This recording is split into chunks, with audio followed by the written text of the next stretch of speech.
അസ്സലാമു അലൈക്കും വറഹ്മത്തുള്ളാഹി അൽഹംദുലില്ലാഹി റബ്ബിൽ ആലമീൻ അല്ലാഹുമ്മ സ്വല്ലി അലാ മുഹമ്മദിൻ വഅലാ ആലി മുഹമ്മദ് അമ്മാ ബഅദു.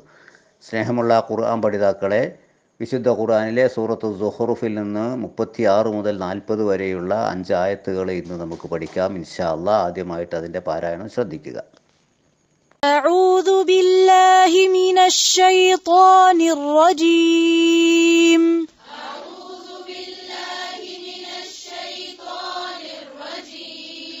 بسم الله الرحمن الرحيم. ومن يعش عن ذكر الرحمن نقيض له شيطانا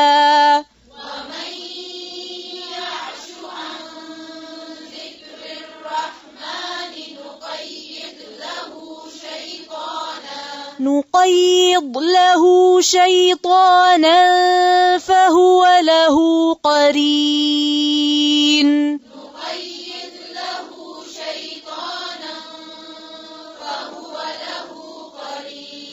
وإنهم ليصدونهم عن السبيل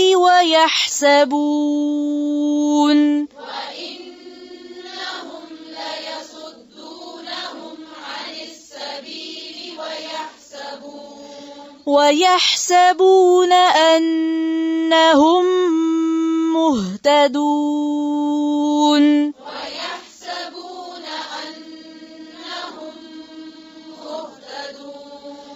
حتى إذا جاءنا قال يا ليت بيني وبينك بعد المشرقين.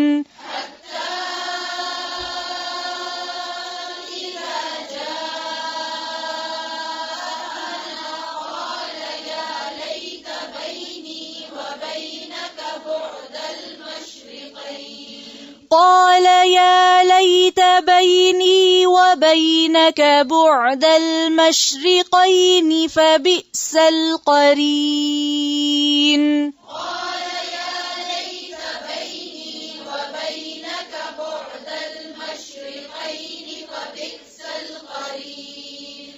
ولن ينفعكم اليوم إذ ظلمتم أنكم في العذاب مشتركون.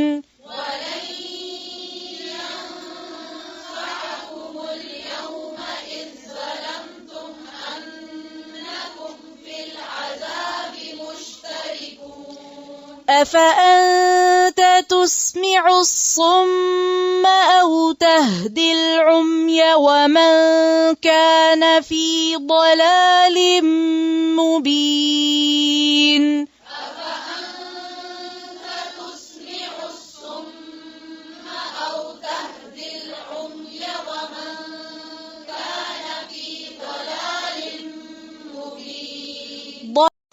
ഈ ആയത്തുകളുടെ അർത്ഥവും കൂടെ നമുക്ക് പഠിക്കാം ഇൻഷാ അല്ലാഹ്. 36-ാമത്തെ ആയത്ത്, വമൻ യഅ്ശു അൻ ദിക്രി റഹ്മാനി നുഖയ്യിദ് ലഹു ശൈത്വാന ഫഹുവ ലഹു ഖരീൻ. മുകളിലുള്ള ആയത്തിൽ പഠിച്ചതൊക്കെ ഓർമ്മയിലുണ്ടായിരിക്കുമെന്ന് പ്രതീക്ഷിക്കുകയാണ്. ഇനി അള്ളാഹു പറയുന്നത്, ഒരുപാട് ദുർന്യായങ്ങൾ ആര് മക്കാ മുശ്രിക്കുകൾ തൗഹീദ് അംഗീകരിക്കാതിരിക്കാൻ, അഥവാ അള്ളാഹുവിൽ ആരാധനകളൊക്കെ അള്ളാഹുവിന് മാത്രം സമർപ്പിക്കുക എന്ന ഇസ്ലാമിൻ്റെ അടിസ്ഥാന പ്രമാണം, അടിസ്ഥാന വിഷയം, അത് അംഗീകരിക്കാതെ നിൽക്കുന്നതിന് വേണ്ടി പല കാരണങ്ങളും ദുർന്യായങ്ങളും അവർ ഓരോന്നോരോന്ന് പറയുന്നതൊക്കെ അള്ളാഹു എടുത്തു നിരത്തി അവയുടെയൊക്കെ നിരർത്ഥകത ബോധ്യപ്പെടുത്തിയ ശേഷം അള്ളാഹു പറയുകയാണ്, വമൻ യഅ്ശു അൻ ദിക്രി റഹ്മാൻ, വമൻ ആരെങ്കിലും, യഅ്ശു തിരിഞ്ഞു പോകുന്നുവെങ്കിൽ അഥവാ അന്ധത നടിക്കുന്നുവെങ്കിൽ, അൻ ദിക്രി ഉത്ബോധനത്തിൽ നിന്ന്, റഹ്മാൻ പരമകാരുണികൻ്റെ. അപ്പോൾ പരമകാരുണികൻ്റെ ഉത്ബോധനത്തിൽ നിന്ന് ആരെങ്കിലും അന്ധത നടിക്കുകയാണെങ്കിൽ അഥവാ തിരിഞ്ഞു പോവുകയാണെങ്കിൽ, നുഖയ്യിദ് നാം ഏർപ്പെടുത്തി കൊടുക്കും, ലഹു അവന്, ശൈത്വാനൻ ഒരു പിശാചിനെ ഏർപ്പെടുത്തി കൊടുക്കും, ഫഹുവ അവൻ, ആ പിശാജ്, ലഹു അവനുള്ള കരീൻ കൂട്ടാളിയായിരിക്കും. 36-ാമത്തെ ആയത്തിൽ അള്ളാഹു ഓർമ്മപ്പെടുത്തുന്നത് എന്താ? ഇത്രയുമൊക്കെ തെളിവുകളും ബുദ്ധിപരമായ ന്യായങ്ങളും എല്ലാം നിരത്തി വെച്ചു, എല്ലാം ബോധ്യപ്പെട്ടു. കേട്ടറിയാനും കണ്ടറിയാനും ചിന്തിച്ചറിയാനുമുള്ള എല്ലാ കാര്യങ്ങളും വിശുദ്ധ ഖുർആനിലൂടെ ഉത്ബോധനമായി, പ്രവാചകന്റെ നാവിലൂടെ പ്രബോധനമായി അവർക്ക് വന്നു കിട്ടി. ഒരുപാട് തെളിവുകൾ, അള്ളാഹുവിൻ്റെ ഏകത്വത്തിനുള്ള സൃഷ്ടികർത്തൃപരമായ ഏകത്വത്തിൻ്റെ തെളിവുകൾ, പ്രപഞ്ചത്തിലുള്ള ഓരോ കാര്യങ്ങളും, അതോടൊപ്പം തന്നെ ആരാധനാപരമായ ഏകത്വത്തിന് ഒരുപാട് ന്യായങ്ങൾ, അവരുടെ ദുർന്യായങ്ങളെ ഖണ്ഡിച്ചുകൊണ്ട് പോലും ന്യായങ്ങൾ അള്ളാഹു നിരത്തിവെച്ചു.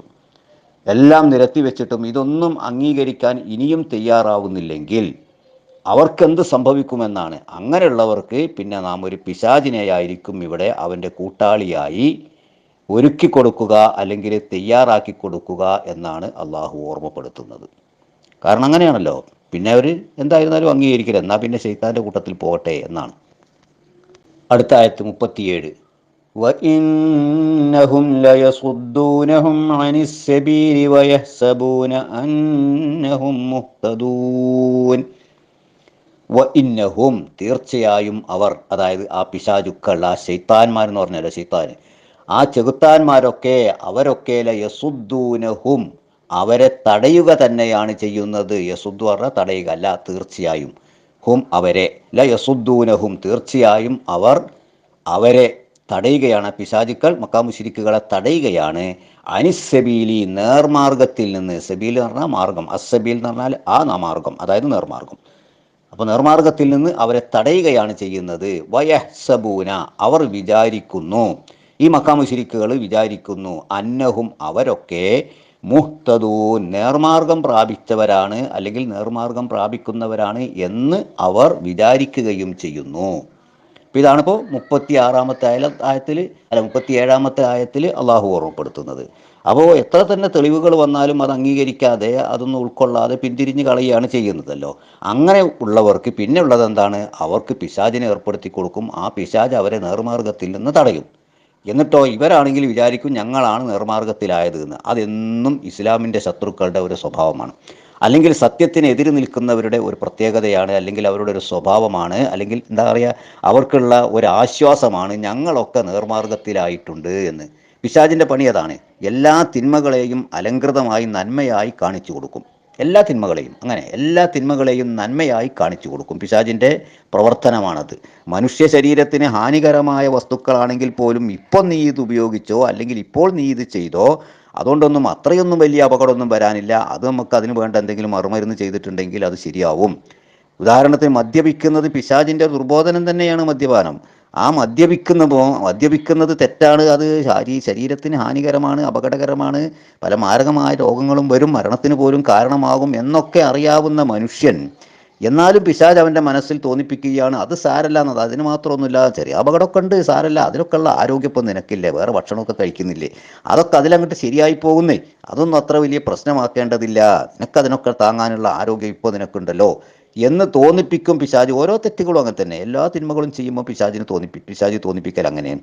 അതേ സമയത്ത് ശിർക്കൻ പ്രവർത്തനങ്ങൾ ചെയ്യുമ്പോൾ അവരുടെ മനസ്സിൽ ഇത് തെറ്റാണ് എന്ന ചിന്ത പോലുമില്ല. അതാണ് അതിൻ്റെ ഒരു പ്രത്യേകത. ശിർക്ക് പരമായ കാര്യങ്ങൾ ചെയ്യുമ്പോൾ ഇതാണ് ശരി, ഇതാണ് നല്ലത്, ഇങ്ങനെയാണ് ചെയ്യേണ്ടത്, ഇങ്ങനെയാണ് അള്ളാഹു മുൻഗാമികളെ പഠിപ്പിച്ചിട്ടുള്ളത്, അവരുടെ പിൻതലമുറയായിട്ട് ഞങ്ങളും ഇങ്ങനെ തന്നെ ചെയ്യും, എന്നാലേ ഞങ്ങൾ നേർമാർഗം പ്രാപിക്കുകയുള്ളൂ എന്ന വിശ്വാസവും കൂടി അവർക്കുണ്ട്. അതാണല്ലോ അവിടെ പറഞ്ഞത്, എന്ത്? വയഹ്സബൂന അന്നഹും മുഹ്തദൂൻ, അവർ വിചാരിക്കും ഞങ്ങളൊക്കെ നേർമാർഗത്തിലാണെന്ന്. അതാണ് ശിർക്കിൻ്റെയും ബിദ്അത്തിൻ്റെയും പ്രത്യേകത. ശിർക്കും ബിദ്അത്തും ചെയ്യുന്നവൻ അതിൻ്റെ സത്യാവസ്ഥ ബോധ്യപ്പെട്ടിട്ടില്ലെങ്കിൽ മരിക്കുന്നത് വരെ തൗബ ചെയ്യൂല. അത് അതിൻ്റെ പ്രത്യേകത. കാരണം മരിക്കുന്നത് വരെയും അവൻ്റെ മനസ്സിലുള്ളത് ഞാൻ ചെയ്യുന്നത് നല്ലതാണെന്നാണ്. ശിർക്ക് ചെയ്യുന്നവൻ്റെ പ്രത്യേകതയാണത്. ഞാൻ ചെയ്യുന്നത് ശരിയാണ്, ഇതാണ് നേർമാർഗം, ഇതാണ് അള്ളാഹുവിൻ്റെ മാർഗം എന്ന് വിശ്വസിപ്പിക്കുകയാണ് പിശാച്. എന്നിട്ടാണ് അവനത് ചെയ്യുന്നത്. അതുപോലെ തന്നെ ബിദ്അത്തുകൾ ചെയ്യുന്നതും അങ്ങനെ തന്നെയാണ്. ഇത് നല്ലതാണ്, ഇത് ദീനിൽപ്പെട്ടതാണ്, ഇങ്ങനെ ചെയ്തെങ്കിലേ പ്രതിഫലം കിട്ടുള്ളൂ എന്ന വിശ്വാസമാണ് അവനക്കുണ്ടാവുന്നത്. അതുകൊണ്ട് തന്നെയാണ് ശിർക്ക് ബിദ്അത്ത് ചെയ്യുന്നവർ ഒരിക്കലും തന്നെ അതിൽ നിന്ന് പിൻവാങ്ങില്ല, തൗബ ചെയ്യില്ല. എപ്പോഴല്ലാതെ ആ ചെയ്യുന്നത് തെറ്റാണ് എന്ന് വിശുദ്ധ ഖുർആനിൻ്റെയും പ്രവാചകചര്യയുടെയും അടിസ്ഥാനത്തിൽ ബോധ്യപ്പെട്ട് പഠിച്ച് മനസ്സിലാക്കിയിട്ടുണ്ടെങ്കിലല്ലാതെ അവരതിൽ നിന്ന് പിന്തിരിയൂല്ല, തൗബ ചെയ്യുക പോലുമില്ല. ഇത് നമ്മൾ വളരെ ശ്രദ്ധിക്കേണ്ട ഒരു കാര്യമാണ്. തുടർന്ന് അള്ളാഹു പറയുന്നു 38-ാമത്തെ ആയത്ത്, ഹത്താ ഇദാ ജാഅനാ ഖാല യാ ലൈത ബൈനി വബൈനക ബുഅദൽ മശ്രിഖൈനി ഫബിഇസൽ ഖരീൻ. ഒരു കൂട്ടാളിയായിട്ട് അവന് പിശാചിനെ ഏർപ്പെടുത്തി കൊടുക്കുന്നു പറഞ്ഞല്ലോ, സത്യത്തിൽ നിന്ന് പിന്തിരിഞ്ഞു നിൽക്കുന്നവന്. അവനെപ്പറ്റി പടച്ചോൻ പറയാണ്, ഹത്താ ഇദാ ജാഅന, അങ്ങനെ അവൻ നമ്മുടെ അടുക്കൽ വന്നാൽ, ഹത്ത അങ്ങനെ, ഇദാ ജാഅ വന്നാൽ, നമ്മുടെ അടുക്കൽ വന്നാൽ, അതായത് പരലോകത്ത് അള്ളാഹുവിൻ്റെ അടുക്കൽ വന്നാൽ, ഖാല അവൻ പറയും, യാ ലൈത്ത ആയിരുന്നെങ്കിൽ എത്ര നന്നായിരുന്നു, ബൈനി എനിക്കിടയിലും, വ ബൈനക്ക നിനക്കിടയിലും ഉണ്ടായിരുന്നുവെങ്കിൽ എത്ര നന്നായിരുന്നു, ബുഅദൽ മശ്രിഖൈനി ഉദയാസ്തമയ സ്ഥലങ്ങൾക്കിടയിലുള്ള അത്രയും അകലം എനിക്കും എൻ്റെ കൂട്ടാളിയായ എന്നെ തെറ്റിലേക്ക് പ്രേരിപ്പിച്ച ഈ പിശാചായ നിനക്കും ഇടയിൽ വളരെ അകലം, ഉദയാസ്തമയത്തിൻ്റെ അത്ര അകലം, കിഴക്കിൻ്റെയും പടിഞ്ഞാറിൻ്റെയും അത്ര അകലം എനിക്കും നിനക്കും ഇടയിൽ ഉണ്ടായിരുന്നെങ്കിൽ എത്ര നന്നായിരുന്നേനെ, ഫബിഇസൽ ഖരീൻ, അവൻ എത്ര ചീത്തയായ കൂട്ടുകാരനാണ് ഈ പിശാച് എന്നാണ് ഇവിടെ ഉറപ്പെടുത്തുന്നത്. അപ്പോൾ ഈ ആയത്തിൽ നിന്ന് നമുക്ക് മനസ്സിലാക്കാൻ കഴിയുന്നത്, അള്ളാഹു ഇവൻ്റെ തെറ്റായ പ്രവർത്തനങ്ങളെ കൊണ്ട് അവന് കൂട്ടാളിയാക്കി വെച്ചിട്ടുള്ള, അല്ലെങ്കിൽ അവൻ കൂട്ടാളിയായി സ്വീകരിച്ചിട്ടുള്ള പിശാച്, അള്ളാഹ് കൂട്ടാളിയാക്കി വെക്കാന്ന് പറഞ്ഞിട്ടാണ് നിർബന്ധപൂർവ്വം ഒരാൾക്ക് ചെയ്താനെ കൂട്ടാളിയായിട്ട് കൊടുക്കല്ല. അവൻ്റെ തെറ്റായ പ്രവർത്തനങ്ങളെ കൊണ്ട് അവൻ പിശാചിൻ്റെ കൂട്ടാളിയായി മാറുകയും, അല്ലെങ്കിൽ പിശാച് അവൻ്റെ കൂട്ടാളിയായി മാറുകയും ചെയ്യാണ്. അങ്ങനെ കൂട്ടാളിയായി മാറിയ പിശാച് അവൻ്റെ പരലോകത്തും, ഉയിർത്തെഴുന്നേൽപ്പിൻ്റെ ശേഷം പരലോകത്ത് പോലും അവൻ്റെ കൂടെ തന്നെ ഉണ്ടാവും, ഇവനെ വിടൂല. ഇവൻ്റെ കൂടെ തന്നെ ഉണ്ടാവും പരലോകത്തും ആ പിശാചിന. ഈ പിശാച് ഏതാകാം? ജിന്നുകളിൽപ്പെട്ട പിശാചാവാം, മനുഷ്യരിൽപ്പെട്ട പിശാചുമാകാം, രണ്ടുമുണ്ട്. ദുർബോധനം നടത്തുന്ന, തെറ്റിലേക്ക് പ്രേരിപ്പിക്കുന്ന, നന്മയിൽ നിന്ന് തടയുന്ന, തൗഹീദിൽ നിന്ന് തടയുന്ന, ശിർക്കിന് പ്രേരിപ്പിക്കുന്ന, പിന്നെ അതുപോലെ ബിദഅത്തുകൾക്ക് പ്രേരിപ്പിക്കുന്ന, സുന്നത്തുകളിൽ നിന്ന് അകറ്റുന്ന, അവരൊക്കെ പിശാചുക്കൾ തന്നെയാണ്. അത് മനുഷ്യരിലുമുണ്ട് പിശാചുക്കൾ, ജിന്നുകളിലുമുണ്ട്. മിനൽ ജിന്നത്തി വന്നാസി എന്നല്ല പറഞ്ഞിട്ടുള്ളത്. മനുഷ്യരിലും ജിന്നുകളിലുമുള്ള പിശാചുക്കളിൽ നിന്ന് അഭയം തേടുന്നു എന്നാ സൂറത്തു നാസിൽ നമുക്ക് കാണാൻ സാധിക്കുക. അപ്പോൾ ഈ പിശാചുക്കൾ എവിടെ ഉണ്ടാവും? പരലോകത്തും ഉണ്ടാവും അവൻ്റെ കൂടെ തന്നെ. അവിടെ എത്തുമ്പോൾ അവന് ബോധ്യപ്പെടും, എന്ത്, പടച്ചവനെ തെറ്റിപ്പോയി, അബദ്ധമായി പോയി, ഈ പിശാച്, ഈ കൂട്ടാളി എന്നെ വിടുന്നില്ല, ഈ കൂട്ടാളി എന്നെ നരകത്തിലേക്ക് കൊണ്ടുപോയിട്ട് അവൻ്റെ കൂടെ ഞാനും നരകത്ത് പോയിട്ടേ നിൽക്കുള്ളൂ, അന്ന് അവിടെ അവസാനിക്കുകയുള്ളൂ, ഇവൻ എൻ്റെ അടുത്തുനിന്ന് വിടൂല എന്ന് കാണുന്ന, ബോധ്യപ്പെടുന്ന സമയത്ത് അവൻ പറയുക, ഈ പിശാചായ നിനക്കും എനിക്കും ഇടയിൽ ഉദയാസ്തമയ സ്ഥാനങ്ങൾക്കിടയിലുള്ള, അഥവാ കിഴക്കിനും പടിഞ്ഞാറിനും ഇടയിലുള്ള അകലമുണ്ടായിരുന്നുവെങ്കിൽ എത്ര നന്നായിരുന്നേനെ. ഇവിടെ മശ്രിഖൈനി എന്നാണ് പറഞ്ഞിട്ടുള്ളത്. രണ്ട് കിഴക്കുകൾ എന്നാണ് വാക്കിൻ്റെ അർത്ഥം. അത് അറബി ഭാഷയിലുള്ളൊരു പ്രയോഗമാണ്. പിന്നെ വ്യത്യസ്തമായ രണ്ട് വസ്തുക്കളെ, പരസ്പരം ബന്ധമുള്ളതും എന്നാൽ വ്യത്യസ്തവുമായ രണ്ട് കാര്യങ്ങളെ ഏതെങ്കിലും ഒന്നിൻ്റെ പേരിൽ പറയാറുണ്ട്. ഉദാഹരണത്തിന് അബവാനി എന്ന് പറയും. അബ് എന്ന് പറഞ്ഞാൽ ഉപ്പാന്നാണ്, അബവാനി എന്ന് പറഞ്ഞാൽ രണ്ട് ഉപ്പാന്നാണ് പദത്തിൻ്റെ അർത്ഥം. ഉദ്ദേശിക്കുന്നത് മാതാപിതാക്കൾ. അബവാനി എന്ന് പറഞ്ഞാൽ മാതാപിതാക്കൾ എന്നാണ്. അതുപോലെ വാലിദാനി എന്ന് പ്രയോഗിക്കും. വാലിദ് എന്ന് പറഞ്ഞാൽ പിതാവ്, വാലിദാനി എന്ന് പറഞ്ഞാൽ രണ്ട് പിതാവ് എന്ന വാക്കിൻ്റെ അർത്ഥം. ഉദ്ദേശിക്കുന്നത് വാലിദാനി എന്ന് പറഞ്ഞാൽ മാതാപിതാക്കൾ. ഇതുപോലെയുള്ള പ്രയോഗം അറബിയിൽ ധാരാളമാണ്. കമറാനി എന്ന് പ്രയോഗിക്കും. കമർ പറഞ്ഞാൽ ചന്ദ്രൻ, കമറാനി എന്ന് പറഞ്ഞാൽ രണ്ട് ചന്ദ്രൻ എന്നാണ് വാക്കിൻ്റെ അർത്ഥം. ഉദ്ദേശിക്കുന്നത് സൂര്യനും ചന്ദ്രനും എന്നാണ്. ഇങ്ങനെയുള്ള പ്രയോഗം അറബി ഭാഷയിൽ ധാരാളമാണ്. അതേ പ്രയോഗം തന്നെയാണ് ഇവിടെ ഉദ്ദേശിച്ചിട്ടുള്ളത്. മശ്രിഖാനി എന്ന് പറഞ്ഞാൽ മശ്രിഖും മഗ്രിബും കൂടെ ചേർന്നതാണ്. മശ്രിഖിൻ്റെ മറുഭാഗമാണല്ലോ മഗ്രിബ്.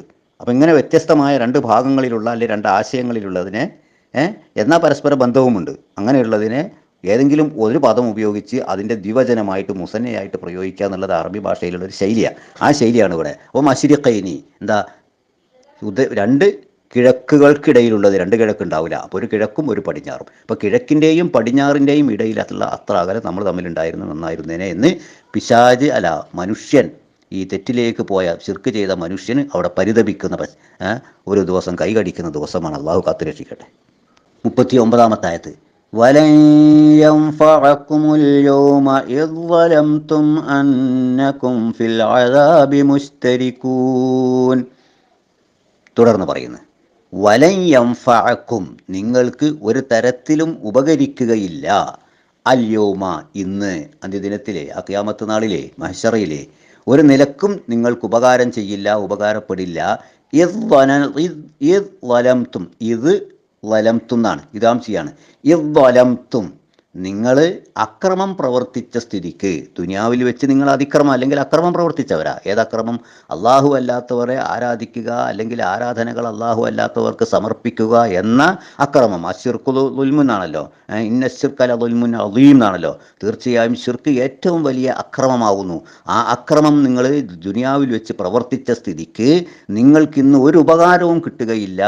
അന്നക്കും നിങ്ങളാണെങ്കിൽ ഫിൽ അദാബി ശിക്ഷയിൽ മുസ്തരിക്കൂൻ പങ്കാളികളുമാകുന്നു. അതായത് പിശാചിൻ്റെ പ്രേരണ കൊണ്ട് തെറ്റ് ചെയ്തിട്ടുള്ള ശിർക്ക് ചെയ്തിട്ടുള്ള ആൾക്കാരായ നിങ്ങളും എല്ലാവരും ഇന്ന് പരലോക ശിക്ഷയിൽ അഥവാ നരക ശിക്ഷയിൽ പങ്കാളികളാകുന്നു. ഇവനാണ് ഞങ്ങളെ പിഴപ്പിച്ചത് എന്ന് പറഞ്ഞിട്ടൊരു കാര്യമില്ല. അവനുണ്ടാകും ശിക്ഷ, നിങ്ങൾക്കും ഉണ്ടാകും ശിക്ഷ. ഈ നേതാവാണ് എന്നെ പിഴപ്പിച്ചത് എന്ന് പറഞ്ഞതുകൊണ്ട് കാര്യമല്ല. ആ നേതാവിനുണ്ടാകും ശിക്ഷ, ഈ അനുയായിക്കും ഉണ്ടാകും നരകശിക്ഷ. ഈ സംഘടനക്കാരനാണ് എന്നെ പിഴപ്പിച്ചത് എന്ന് പറഞ്ഞതുകൊണ്ട് കാര്യമല്ല. ആ സംഘടനക്കാരനുണ്ടാകും നരകത്തിൽ, ഈ പിഴച്ച നിങ്ങളും ഉണ്ടാകും നരകത്തിൽ. അതുകൊണ്ട് അള്ളാഹുവിൻ്റെ ദീനനുസരിച്ച് ജീവിക്കുക, അത് മനസ്സിലാക്കുക. അല്ലാതെ ഇവിടെയുള്ള സുഹൃത്തുക്കളോ അല്ലെങ്കിൽ സംഘടനക്കാരോ നേതാക്കളോ ഒന്നും ഉണ്ടാവില്ല പരലോകത്ത്. എല്ലാവരും പോകും. അവനവൻ്റെ തടി അവനവൻ തന്നെ നോക്കേണ്ടി വരും. ശൈത്താനായിട്ടുള്ളവനൊക്കെ കൂടെ ഉണ്ടാകുകയും ചെയ്യും, പഴപ്പിച്ചവരൊക്കെ. തുടർന്ന് അള്ളാഹു 40-ാമത്തെ ആയത്തിൽ വളരെ ചിന്താർഹമായ ഒരു കാര്യം കൂടെ ഓർമ്മപ്പെടുത്തുക. അഫഅൻത തുസ്മിഉ സുമ്മ ഔ തഹ്ദിൽ ഉമ്യ വമൻ കാന ഫീ ളലാലിൻ മുബീൻ.